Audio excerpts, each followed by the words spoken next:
Hello, thank you for joining me this afternoon for a bit of a discussion about the book I've just finished, which is Galactic Medal of Honor by Mack Reynolds. Now, this has been a bit of a journey, this book, and 279 pages. I have got this a nice little ace edition.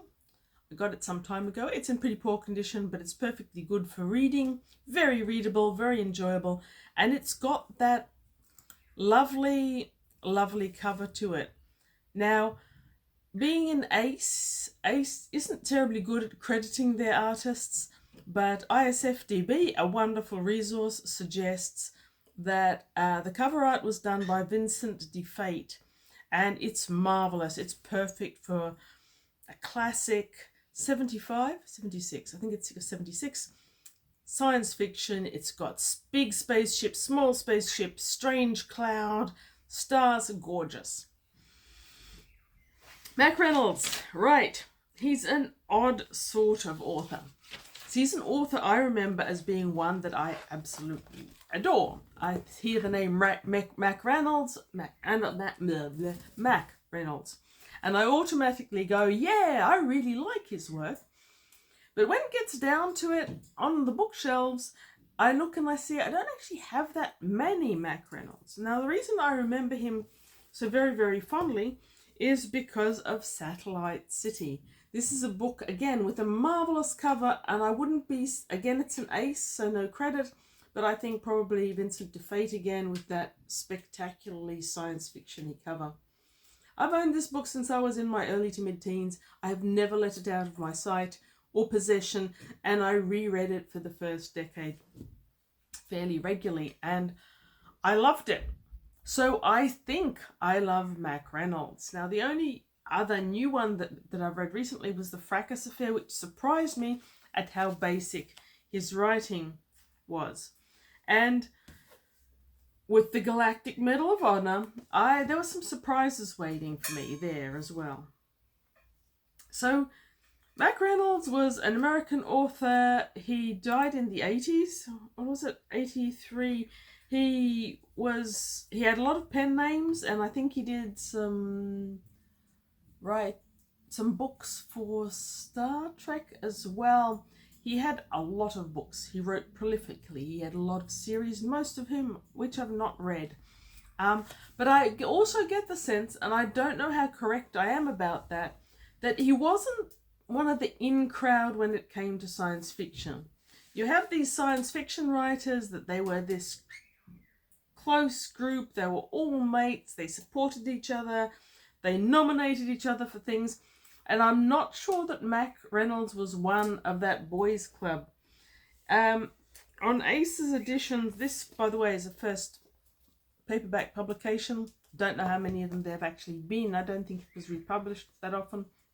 But on my Satellite City book, it says voted most popular science fiction author by the readers of Galaxy and If.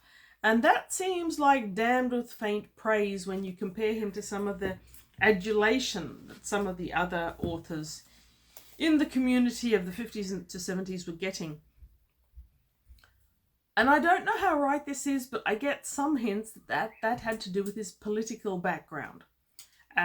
He was brought up to accept Marxism and socialism in America in an era which was not friendly to Marxism, and I don't believe America even now is all that friendly towards socialism.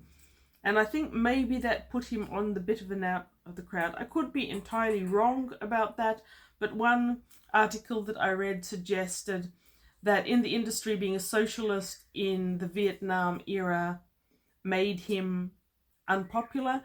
And as a professional writer, he had to write hard, he had to write fast, and that is the overall sensation of a Galactic Medal of Honor.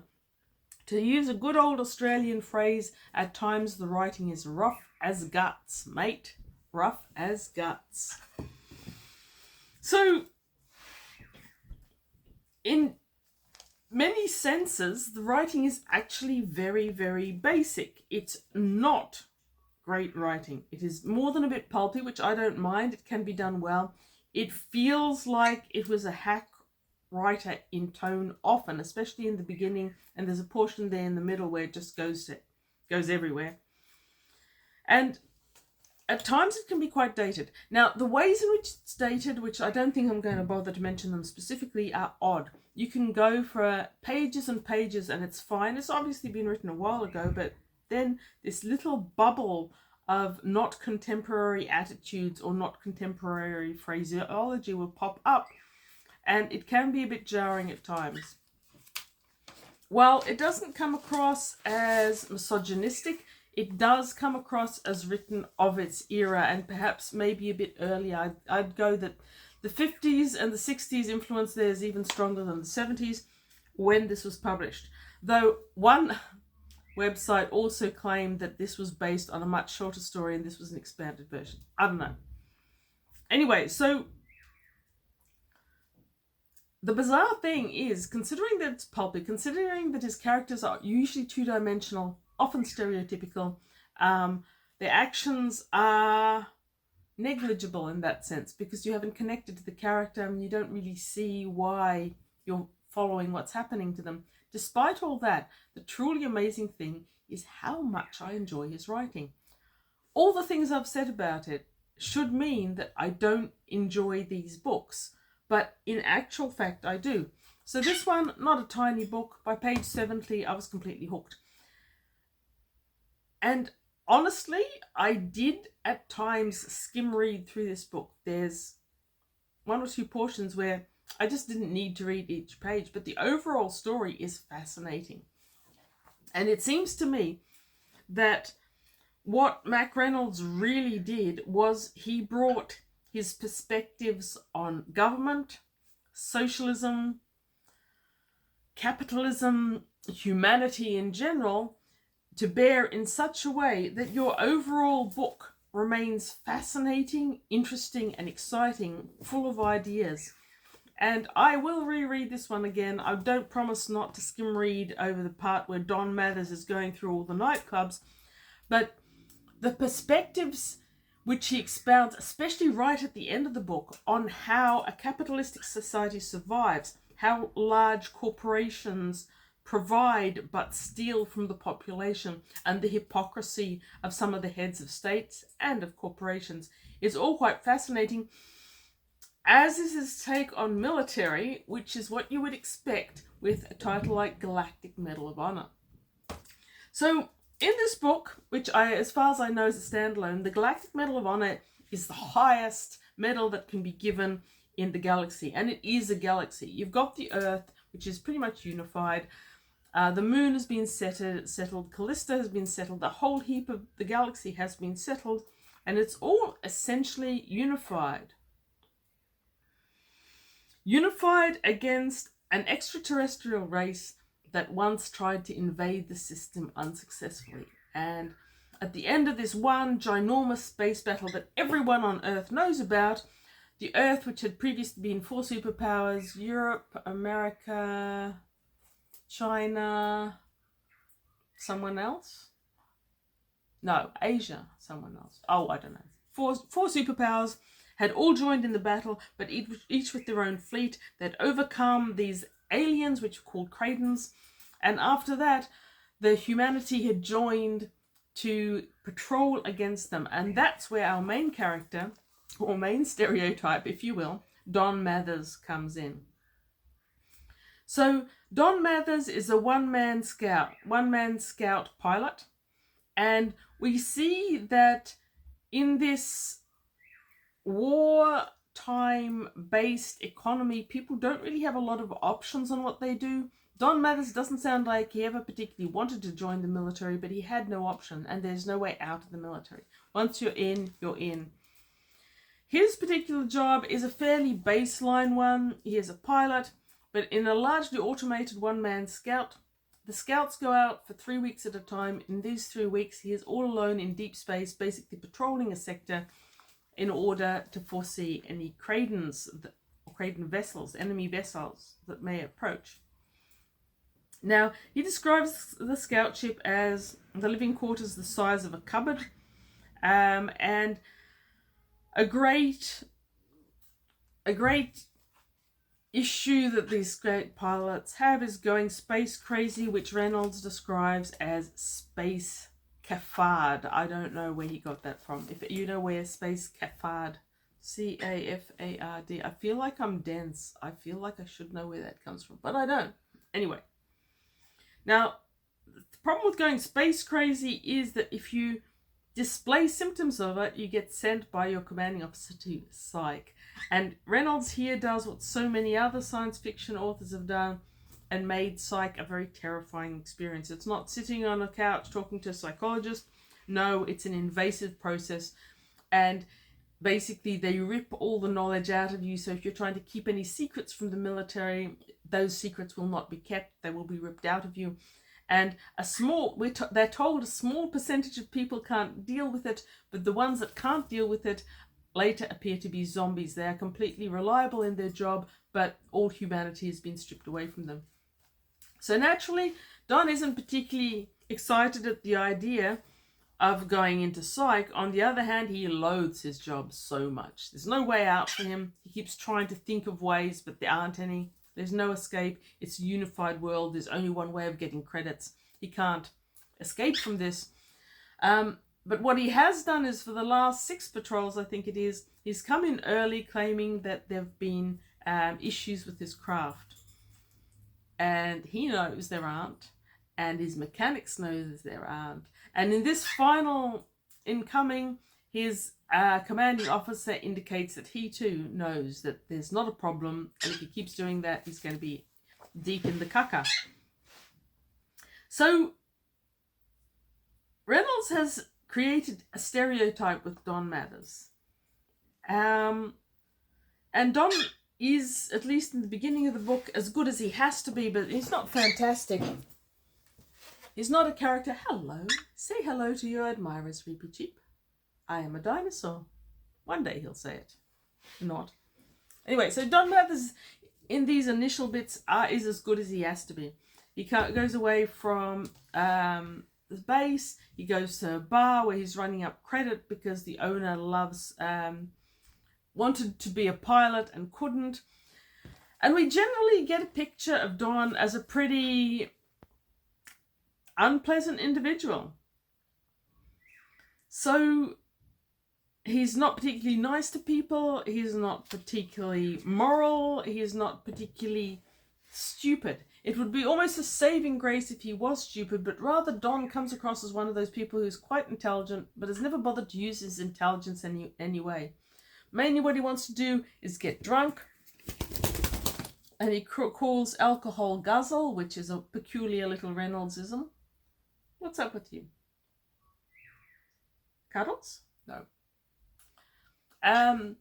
Reynolds uses quite a few odd phrases, in fact. For example, the way he describes parts of America: boat wash, bossed wash. Took me a while to realize it was finally explained as the cities had grown so much that Boston and Washington had melded into one. It's the capital city of Bostwash, though on page 88 he points out that it could probably be called Port because it's expanding so much it's absorbed a whole lot of other cities, one of which I believe is Portland.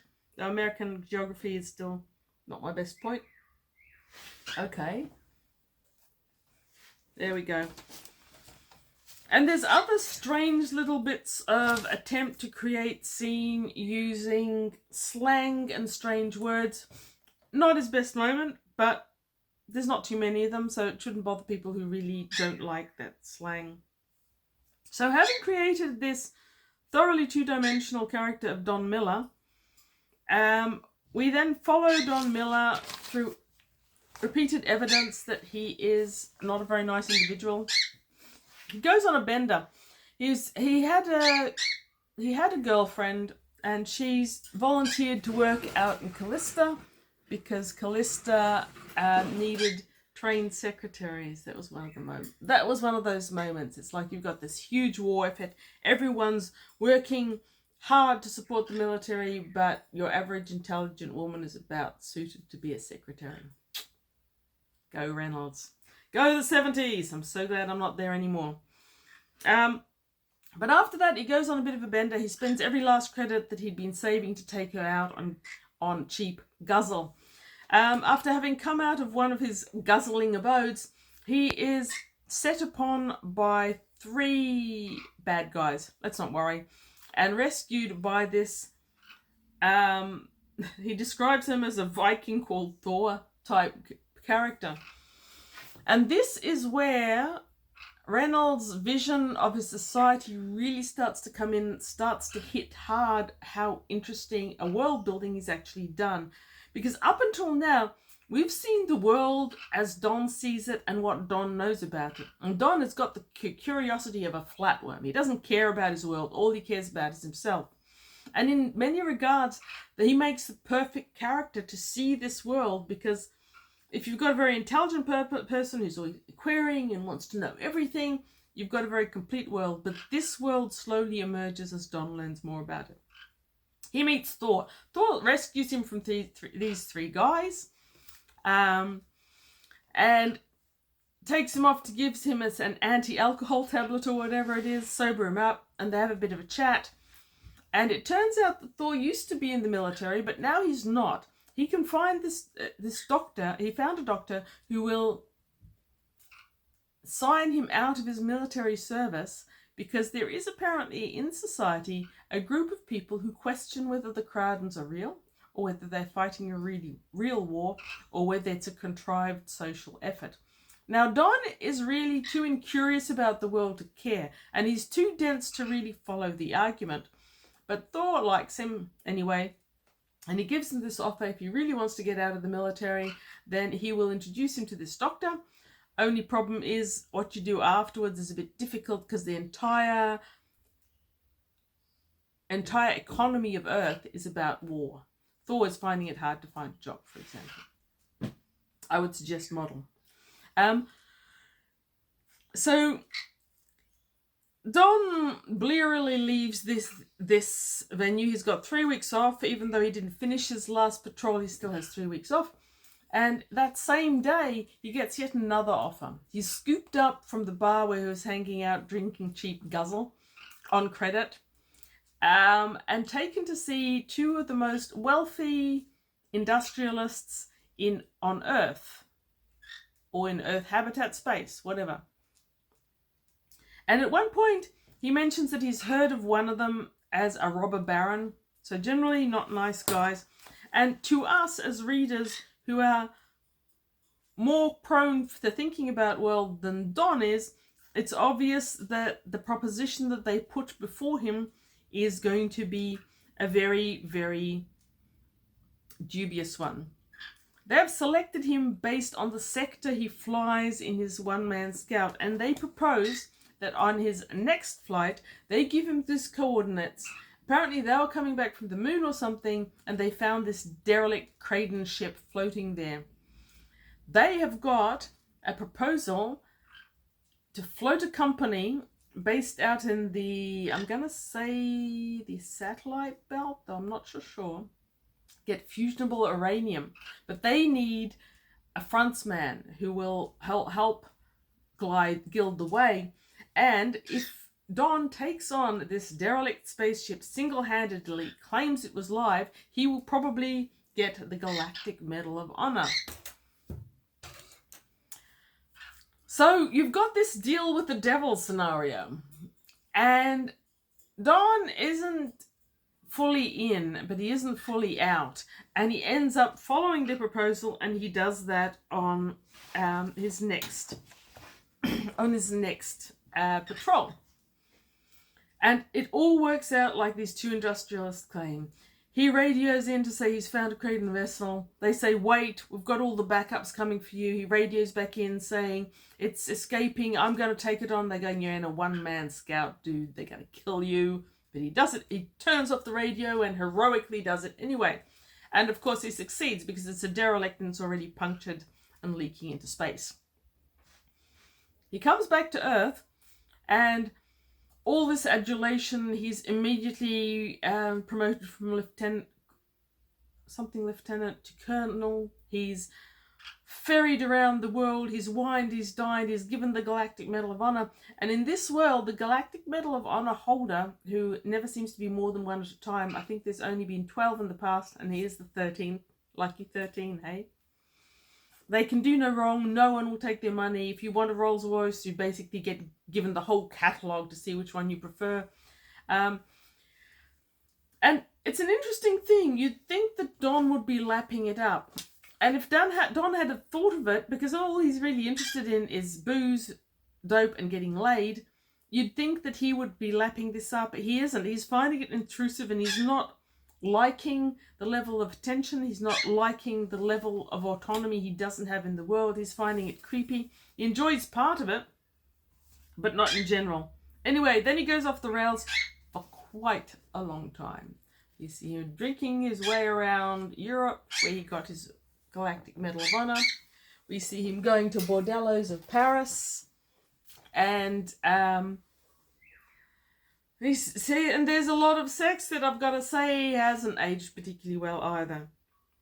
But after all this, he fronts up again to these two wealthy industrialists, and they basically say, "Where have you been, Buster? We've been waiting for you. We've got this company to float." And the company does float. And slowly Don realizes he's being played for a fool in a lot of ways, and he doesn't even really care, and he certainly doesn't really understand how. But he's less and less happy with the situation.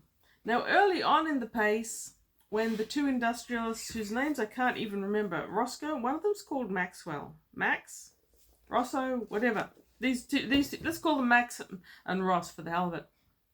They've got him in there. They give him an apartment in their building, so he's got everything he wants, but he's kind of, to our eyes, almost a captive. He doesn't see it that way. He's living in luxury. He's got all the food that most people on Earth will never see. He's got all the drink that most people on Earth will never drink.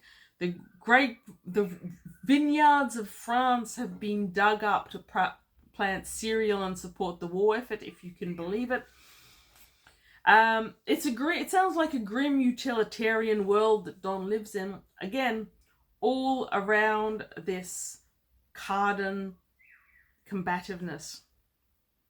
He has people come up to him and say, "I was starting to doubt whether the Cardans were real, but if this ship actually attacked you, then I was wrong, and they are real, and it's a real battle." And he's a bit conflicted over that, but again, not a deep thinker, our Don, so he gets through it. When he's first having dinner with these guys, he meets the head of the Unified Church. Earth of the future only has one religion. It just combined all the ones that we have today. So this one unified head of state, a head of church, combines Islam, Christianity, Judaism, Baha'ism, and I think a few other ones were mentioned, all into a single solitary human religion. Which, wow.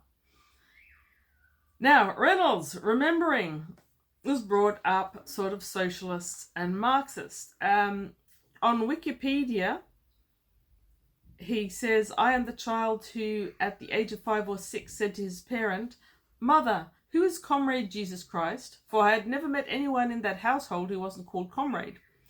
So he obviously has opinions about religion, and that meeting with the unified head of the religion gives Mack Reynolds a great opportunity to explore that, and great opportunities to explore industrialism. In general, despite the, I'm going to say, poor writing, if you can skim through that, the ideas make it entirely worth reading this book. So, a very hard book to rate, this one. In terms of reading experience, honestly, 3 is a bit generous. I don't normally give 3 stars to a book I had to skim read through. But in terms of the isolated pockets of enjoyment, I'm looking at 3.5 stars minimum. And when you look at some of the ideas and how interesting the way in which Mack Reynolds explores them, we're elevated up to 4. There's no way I can give 5 stars to a book that I had to skim read through, but in terms of an ideas, man, Mack Reynolds really is every bit as good as I remembered. Despite all the things about him that are bad. It's just so weird. And great. And this is the sort of thing that makes me really love classic science fiction and fantasy, because a book like this would never be published today. There's too much about it that's rough. There's too much about it that an AI could correct. There's too much about it that no publisher would touch. But classic science fiction and fantasy has this stuff in it. It's unique, it's thought-provoking, it asks the questions that no modern publisher is really going to ask unless it's in a really, really work of literature type book. So, love classic science fiction and fantasy? Hope you do too. I don't know if I've sold you on Mack Reynolds, but if you do read Mack Reynolds, I will thoroughly recommend Satellite City and Galactic Medal of Honor. If you don't read one of these, but you've read another Mack Reynolds and you think that I'm completely wrong about him being a hack writer, I want to know what it is. I'll look out for it.